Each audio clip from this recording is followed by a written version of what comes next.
ہم بات کر رہے ہیں ایک ایسے ٹرک کی جس کو پورے 8500 کلومیٹر ٹریول کرنا تھا، لیکن مسئلہ صرف یہ نہیں تھا کہ ٹرک کو اتنا لمبا سفر کیسے کروایا جائے، بلکہ اصل مسئلہ یہ تھا کہ اس ٹرک میں برف کا ایک بہت بڑا بلاک رکھا گیا تھا جس کو افریقہ کے آگ برسانے والے صحرا سے صحیح سلامت گزارنا تھا۔ یعنی جس صحرا میں برف تو کیا لوہا بھی نرم پڑ جاتا ہے، اس صحرا میں اس ٹرک کو پورے 10 دن گزارنے تھے۔ لیکن چیلنج یہ تھا کہ کسی بھی حالت میں برف پگھلنے نہ پائے، اور وہ بھی بغیر اٹینشن ایک آئس بلاک نے گھیر رکھی تھی۔ یہ آئس بلاک 3050 kg وزنی تھا اور اس کو دنیا کے ایک کونے سے دوسرے کونے تک پہنچانا تھا، اور وہ بھی بغیر ریفریجریشن کے۔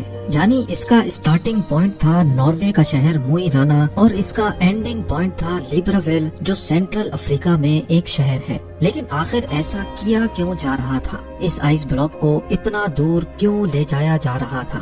اصل میں یہ معاملہ شروع ہوا تھا 1 سال پہلے، یعنی 1958 میں۔ لکسمبرگ یورپ کا ایک ملک ہے جہاں سے ایک بہت فیمس ریڈیو اسٹیشن چلایا جاتا تھا۔ یہ براڈ کاسٹ ریڈیو لکسمبرگ کے نام سے پوری دنیا میں فیمس تھی۔ اس ریڈیو اسٹیشن کی طرف سے سارے سننے والوں کے لیے ایک انوکھا چیلنج رکھا گیا، اور وہ چیلنج یہ تھا کہ اگر کوئی بھی آدمی 3 ٹن وزنی آئس بلاک کو آرکٹک ریجن سے افریقہ تک لے کر جائے گا تو اس کو ایک بہت بھاری انعام دیا جائے گا۔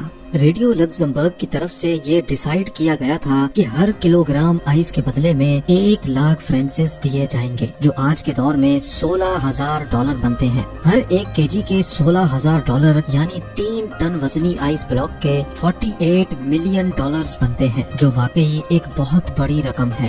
لیکن اس چیلنج کے کچھ رولز بھی تھے۔ پہلا رول تو یہ تھا کہ یہ آئس بلاک 1 پیس میں لے کر جانا ہے۔ دوسرا رول تھا کہ اس کو صرف بائی روڈ ٹرانسپورٹ کیا جائے گا۔ تیسرا اور سب سے مشکل رول یہ تھا کہ چیلنج کو پورا کرنے کے لیے ریفریجریٹر کا استعمال نہیں کیا جا سکتا۔ ریڈیو لکسمبرگ نے اتنا بھاری انعام اسی وجہ سے رکھا تھا کیونکہ ان کو اچھی طرح معلوم تھا کہ اتنا بڑا آئس بلاک آرکٹک ریجن سے افریقہ تک لانا کسی بھی صورت میں ممکن نہیں ہے، کیونکہ یہ کوئی چھوٹا موٹا سفر نہیں، بلکہ یہ سفر پورے 8500 کلومیٹر لمبا ہے، جس میں 2500 کلومیٹر افریقہ کا وہ صحرا ہے جہاں ٹیمپریچر 50 ڈگری سینٹی گریڈ ہوتا ہے۔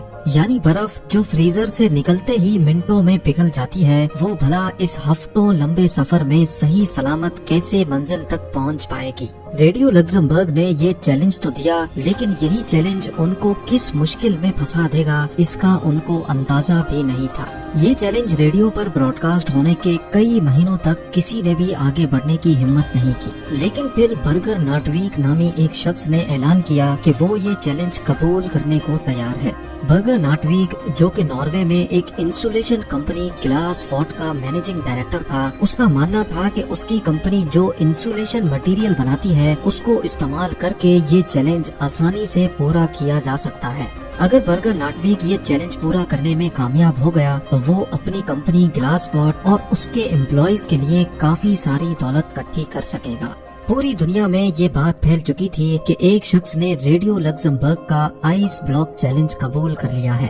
اس کام کو انجام دینے کے لیے ناٹویک نے ایک ٹیم بنائی اور چیلنج کو پورا کرنے کے لیے کام شروع کر دیا، جس کی وجہ سے کئی نیوز پیپر کی ہیڈ لائنز میں ناٹویک کے چرچے ہونے لگے۔ آئس بلاک چیلنج کو پورا کرنے کے لیے ابھی تک جو بھی کوشش کی گئی تھی، وہ جب ریڈیو لکسمبرگ کو معلوم پڑی تو ان کو ایک بہت بڑی رقم کھونے کا ڈر لگنے لگا، اور ڈر کے مارے انہوں نے اپنی یہ آفر واپس لے لی۔ کیونکہ گلاس واٹ کمپنی اور اس کے ڈائریکٹر کافی زیادہ فیمس ہو چکے تھے، اسی وجہ سے ریڈیو لکسمبرگ کی آفر ختم ہونے کے باوجود بھی ناٹویک نے یہ چیلنج پورا کرنے کی ٹھان لی تھی۔ ان کا ماننا تھا کہ اگر ان کو پیسے نہ بھی ملیں تب بھی وہ یہ چیلنج پورا کریں گے، کیونکہ اس کی وجہ سے ان کی کمپنی کی پبلسٹی میں اضافہ ہوگا۔ یہ چیلنج اب اسٹارٹ کرنے کا وقت آ چکا تھا۔ یہ فیصلہ ہو چکا تھا کہ آئس بلاک کو ناروے کے شہر موئی رانا سے آل دا وے افریقہ میں گیبون کے شہر لیبراویل تک بھیجا جائے گا۔ آئس بلاک کو Denmark, Netherlands, Belgium, France, Spain اور موراکو کے بعد الجیریا کے صحرا سے گزار کر گیبون تک لایا جائے گا۔ نیٹویک کی ٹیم میں ایک انجینئر، 4 ڈرائیورز، ایک ٹرک میکینک اور 2 کیمرہ مین بھی شامل تھے۔ انہوں نے 3 ٹن وزنی آئس بلاک کو گلیشیئر سے کاٹنے کا فیصلہ کیا، لیکن اتنا بڑا آئس بلاک ایک ہی ساتھ اٹھانا کافی مشکل تھا، اسی لیے 200 kg کے بلاکس کو کاٹ کاٹ کر ہیلی کاپٹر کے ذریعے نیچے بھیجا گیا۔ نیٹویک اور ان کی محنت کو کافی زیادہ میڈیا اٹینشن بھی مل رہی تھی، اور اسی وجہ سے کئی کمپنیز نے نیٹویک کے اس چیلنج کو پورا کرنے کے لیے ان کو اسپانسر کرنا شروع کر دیا۔ شیل نے فیول کا ذمہ اٹھایا اور اسکینیا نے ان کو ٹرک دیا جس میں یہ آئس بلاک رکھا جانا تھا۔ 200 kg کے بلاکس کو گلیشیئر سے نیچے لا کر دوبارہ سے فریز کیا گیا اور 3050 kg کا ایک سنگل بلاک بنایا گیا۔ یہ بلاک ایک خاص کنٹینر میں ڈال کر ٹرک میں لوڈ کیا گیا، جس کی سائیڈوں پر ایک خاص گلاس وول سے اس کی انسولیشن کی گئی۔ اچھی طرح انسولیشن کرنے کے بعد 22 فیبر 1959 کو آخر کار یہ انوکھا سفر شروع ہو گیا۔ شروعات کا سفر تو کافی زیادہ آسان تھا، کیونکہ ان علاقوں میں موسم بھی کافی خوشگوار تھا اور روڈز بھی ٹھیک ٹھاک تھے۔ کیونکہ یہ نیوز پوری دنیا میں پھیل چکی تھی، اسی وجہ سے یہ ٹرک اور اس کا کرو جس بھی بڑے شہر سے گزرتے تھے، وہاں کے لوگ ان کا استقبال کرتے اور نعرے لگا کر ان کا حوصلہ بڑھاتے تھے۔ جیسے جیسے ان کا سفر بڑھتا جا رہا تھا، ان کی پبلسٹی میں مزید اضافہ ہوتا جا رہا تھا۔ جب یہ ٹرک پیرس سے گزر رہا تھا تو ان کو وہاں کی پولیس نے بھیڑ والے علاقوں سے گزارنے کے لیے خاص پروٹوکول بھی دیا، یہاں تک کہ پیرس کے میئر نے کرو کی دعوت بھی کی تھی۔ اس سفر کو 1 ہفتہ گزر چکا تھا۔ ماں سے پہنچنے پر ٹرک کو کرین کی مدد سے ایک شپ پر رکھا گیا، کیونکہ اب ان کو سمندر کا ایک بہت بڑا حصہ پار کرنا تھا۔ سمندر کے دوسرے حصے پہنچنے پر کنڈیشنز بالکل ہی الگ ہو چکی تھی۔ ٹرک اب افریقہ کی زمین پر آ چکا تھا، جہاں دن کے ٹائم پر گرمی انتہائی شدید تھی۔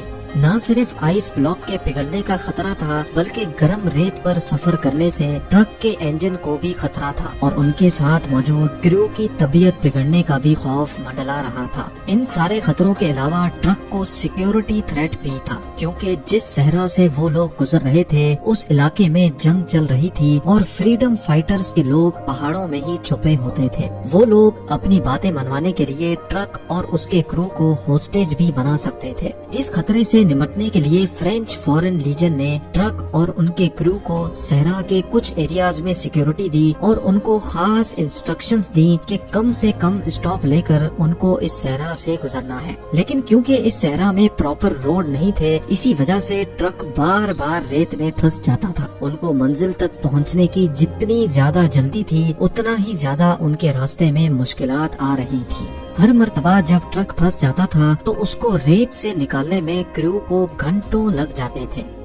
دنیا کے سب سے مہنگے آئس بلاک کو ٹرانسپورٹ کرنے کا یہ مشن اب ان کے گلے میں آ چکا تھا۔ ایک طرف فریڈم فائٹرز کا خوف تھا تو دوسری طرف گرمی نے کرو کی حالت بگاڑ کر رکھی تھی، اور سونے پہ سہاگا اس گرمی نے ٹرک کے اندر موجود آئس بلاک کو میلٹ کرنا شروع کر دیا تھا۔ اگر کرو یہاں پھنس گیا تو نہ ہی ان کا مشن پورا ہو سکے گا، اور نہ ہی ہزاروں میل دور سے نکالی گئی برف بچ سکے گی۔ صحرا سے گزرنے والے مسافروں کے جانوروں کو انہوں نے پگھلنے والی برف کا پانی بھی پلایا، جو کہ اصل میں دنیا کا سب سے مہنگا ترین پانی تھا۔ کئی راتیں انہوں نے ریت پر ہی سلیپنگ بیگ بچھا کر گزاری، اور آہستہ آہستہ مشکلات کو فیس کرتے منزل کی طرف بڑھتے گئے۔ آخرکار وہ اس صحرا کو پیچھے چھوڑنے میں کامیاب ہو ہی گئے، اور اب ان کی منزل کافی زیادہ قریب تھی۔ پورے 28 دنوں کے سفر کے بعد ٹرک، کرو اور بچا ہوا آئس بلاک لیبرویل پہنچنے میں کامیاب ہو گیا تھا۔ لیبرویل پہنچنے پر ان کا بھرپور استقبال کیا گیا، لیکن سب کو صرف ایک بات جاننی تھی کہ 28 دن کے سفر اور مشکل ترین کنڈیشن سے گزرنے کے بعد آخر کنٹینر میں کتنی برف بچی ہے۔ حیرت انگیز طور پہ جب ٹرک کا کنٹینر کھولا گیا تو اس کے اندر کا منظر دیکھ کر یقین کرنا مشکل تھا۔ جی ہاں، ناروے سے نکلتے وقت آئس بلاک 3050 kg کا تھا، لیکن پورے 28 دنوں کے مشکل ترین سفر کے بعد حیرت انگیز طور پہ آئس بلاک کا وزن 2714 کلو گرام تھا۔ صرف 11% برف یعنی صرف 336 کلو گرام آئس راستے میں پگھل چکی تھی، اور باقی سارا آئس بلاک 1 پیس میں موجود تھا۔ بے شک ریڈیو لکسمبرگ اپنی آفر سے پیچھے ہٹ چکا تھا، لیکن پھر بھی یہ چیلنج پوری طرح سے کامیاب ہوا، اور یہ برف توڑ کر گیبون کے لوگوں میں ڈسٹریبیوٹ کی گئی، جنہوں نے آج سے پہلے کبھی بھی برف نہیں دیکھی تھی۔